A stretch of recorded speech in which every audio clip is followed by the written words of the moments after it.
everyone, you're with Amira Celon, and this is my video about love and sex with Gemini. Gemini is such a curious sign, and a lot of people get in trouble with Geminis, or Geminis themselves get into trouble with relationships, dating and sex. And I'd like to give you a few tips about Geminis and what you're dealing with, and if you're a Gemini yourself, it might shed some light for you about your personality. So Geminis have a very high level of curiosity. They have a very high level of intelligence. They have a very quick mind. Usually a Gemini will fall in love with somebody's mind over anything else first. They have to evidently be attracted physically, but the mind is very important. So you can often see Geminis in sort of weird matched relationships with people that you wouldn't think that they would really like or be attracted to, but it's usually that they get attracted to somebody's mind.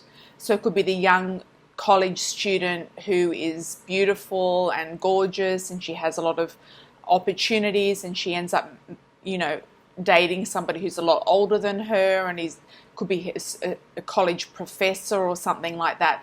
They can also get involved in inappropriate relationships as well, or very fleeting relationships, or they can often date more than one person at the same time. Geminis have the ability of mixing it up and juggling things around.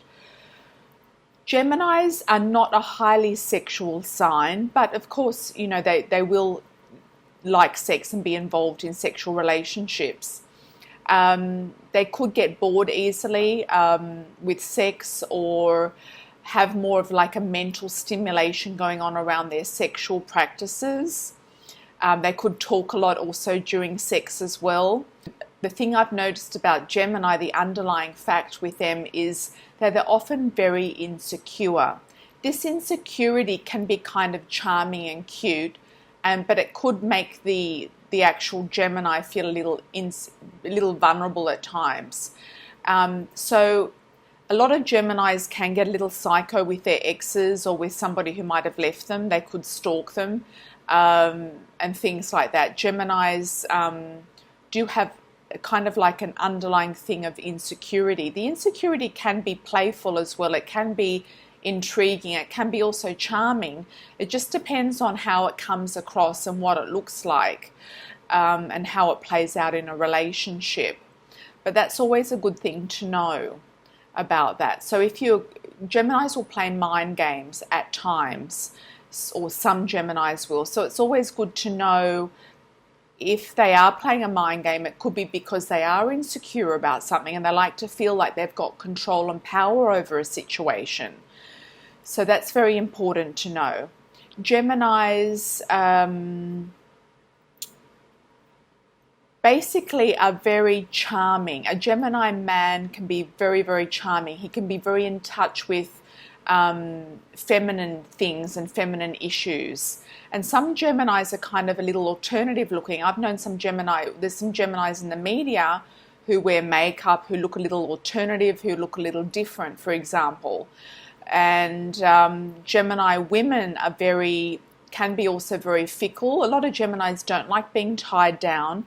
So for them to be committed to somebody, it has to be for a very good reason. So it's either about having a life partner, they're wanting a life partner, they feel ready for that, or having a family, or for a project, or something that they're working with you on, or something like that. So a lot of Geminis, they don't settle down very easily. They don't settle down in their early years very quickly, and if they do, they can often get divorced and remarried, or marry several times, or have several serious or long-term relationships, or lots of short relationships. I feel that Geminis get better with age because they learn how to manage themselves better over time. Some Gemini men are notorious for cheating or flirting with lots of different women, and I think they get better over time later in life. Gemini women are very good communicators. They love communication. They love talking on the phone. So if you are dating a Gemini woman or in a relationship with one, you might understand that's why she wants to talk a lot, because she likes to chat and communicate a lot with you and to find out what's happening and just to have that interaction constantly. So I hope that helped, and if you'd like to book a private session with me, you're welcome to go to my website. Lots of blessings. Ciao for now. Bye.